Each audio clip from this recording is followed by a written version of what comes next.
Bismillahirrahmanirrahim. Alhamdulillahi Rabbil Alamin.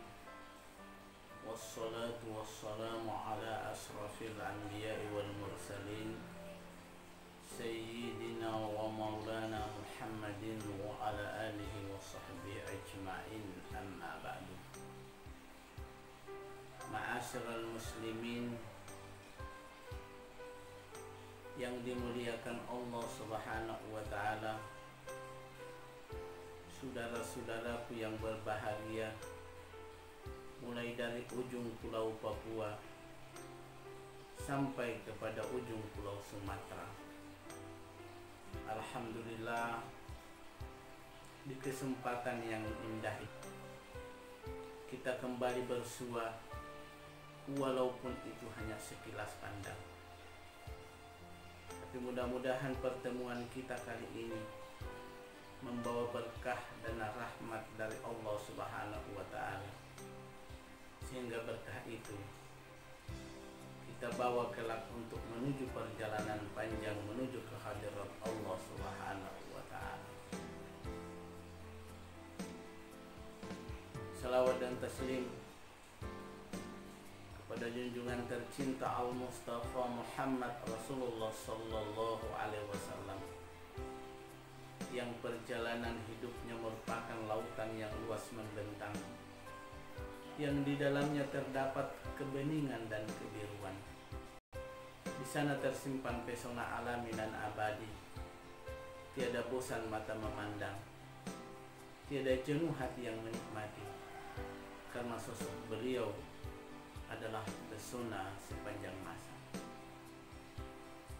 Ma'asyiral muslimin, saudara-saudaraku sebangsa dan setanah air yang dimuliakan Allah Subhanahu. Mari kita jadikan Ramadan tahun ini sebagai titik awal dan jembatan untuk membawa hati kita semakin dekat kepada Allah Subhanahu wa ta'ala. Karena ketika kita berpuasa, lidah kita akan terjaga, lisan kita pun akan terpelihara dari berkata buruk, dari menggunjing orang lain, dan dari menceritakan aib sesama. Imam Al-Ghazali dalam kitab Ihya Ulumuddin, beliau menyatakan, lidahmu dapat memasukkan engkau ke dalam surga, tapi dengan lidahmu juga bisa menyeret engkau masuk ke tepi neraka. Kalau lidah tidak mampu kita jaga, karena lidah lebih tajam daripada pedang. Kalau pedang mengiris bagian tubuh, masih ada harapan untuk disembuhkan.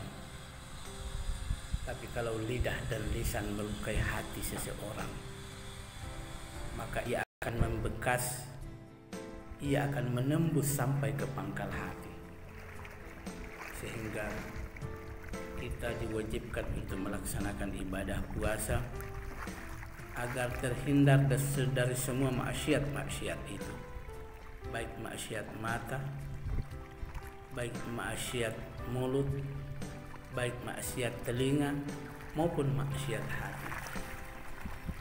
Karena dengan berpuasa, maka dimensi spiritual kita akan terpelihara dengan baik, akan terjaga dengan baik,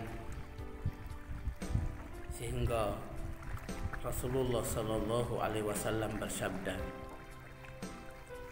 al-jannatu mustaqatun ila arba'atin nafarin, tadil Quran wa hafizil lisan wa mut'imil ji'an wa sha'imina fi syahri Ramadan.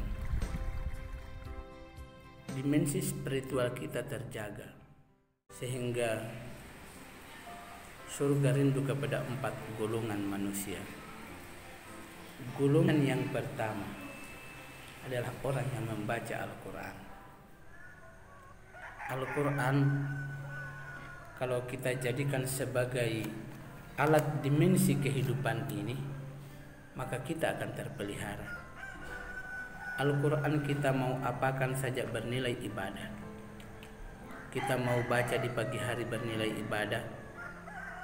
Kita mau baca di tengah hari bernilai ibadah. Kita baca di sore hari bernilai ibadah. Kita baca di malam hari bernilai ibadah. Keluar rumah kita baca bernilai ibadah. Masuk rumah kita baca bernilai ibadah. Mau makan kita baca bernilai ibadah. Mau masuk WC juga bernilai ibadah. Kalau kita jadikan Al-Quran sebagai undang-undang dalam kehidupan kita, maka kita akan menjadi keluarga Allah Subhanahu wa Ta'ala. Di dalam hadis qudsi Allah Subhanahu wa Ta'ala berfirman, Inna lillahi ahlina minan nas. Sesungguhnya Allah Subhanahu wa Ta'ala memiliki keluarga di antara manusia. Para sahabat bertanya, qalu man hum ya Rasulullah? Siapa-siapakah mereka itu ya Rasulullah? Hum ahlul Quran wa ahlullah. Mereka yang membaca Al-Quran, mereka yang menulis Al-Quran, mereka yang mengajarkan Al-Quran, mereka yang menghafal Al-Quran, mereka yang melakukan Al-Quran. Mereka itu adalah keluarga Allah Subhanahu wa khassatuhu, dan mereka itu sangat diistimewakan oleh Allah Subhanahu wa Ta'ala. Kalau kita sudah menjadi keluarga Allah Subhanahu wa Ta'ala, maka kita tidak panik lagi dengan seluruh prahara yang ada di bumi ini, karena tidak mungkin Allah Subhanahu wa Ta'ala akan mencelakakan keluarganya seperti para sahabat. Karena para sahabat sudah menjadi Umar bin Khattab dalam sejarah ketika terjadi gempa di Madinah, beliau langsung tepuk itu tanah, hai tanah berhentilah engkau. Kenapa? Karena Umar bin Khattab masih ada di sini. Langsung gempa saat itu pun berhenti. Kenapa? Karena ini orang-orang yang beriman kepada Allah Subhanahu wa Ta'ala. Nil dilaporkan oleh Amr bin As, gubernur Kufah saat itu. Bagaimana ini khalifah? Air Sungai Nil akan menjadi kering kalau tidak dikorbankan seorang wanita. Jadi jin yang ada di Sungai Nil dengan jin yang ada di negara kita itu seleranya berbeda. Di Sungai Nil itu seleranya tinggi, harus perempuan yang cantik yang harus dihanyutkan ke Sungai Nil supaya Sungai Nil itu dia mengalir. Kalau jin yang ada di Indonesia, di negara kita itu seleranya rendah, paling dia minta itu ayam potong yang harus dikorbankan atau kepala kambing yang harus dihanyutkan. Umar bin Khattab hanya berkirim surat kepada Sungai Nil. Inilah bunyi surat Umar bin Khattab kepada Sungai Nil yang ada di Mesir.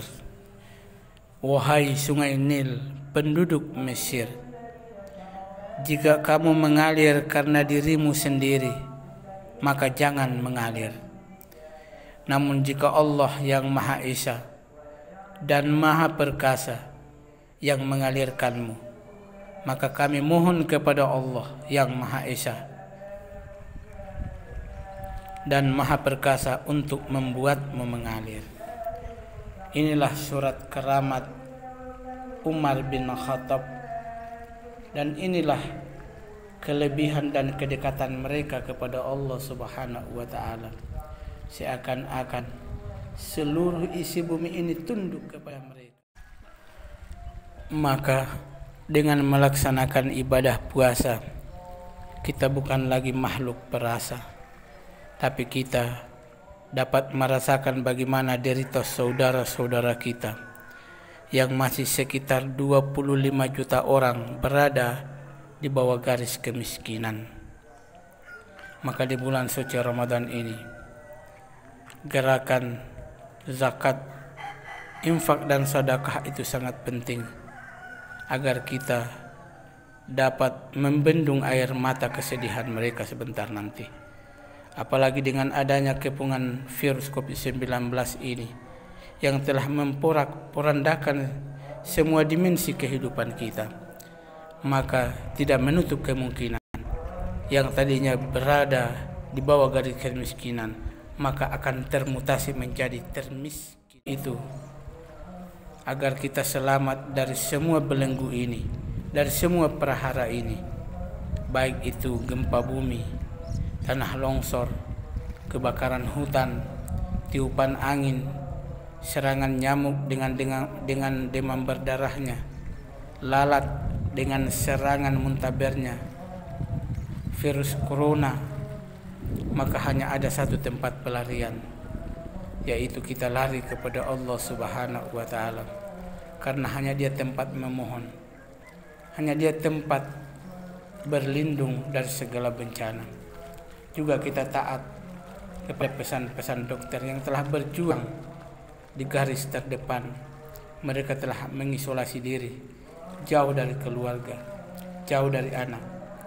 Jangan abaikan pesan atau keputusan pemerintah dan ijtihad para ulama, karena semua itu adalah baik untuk keselamatan kita bersama.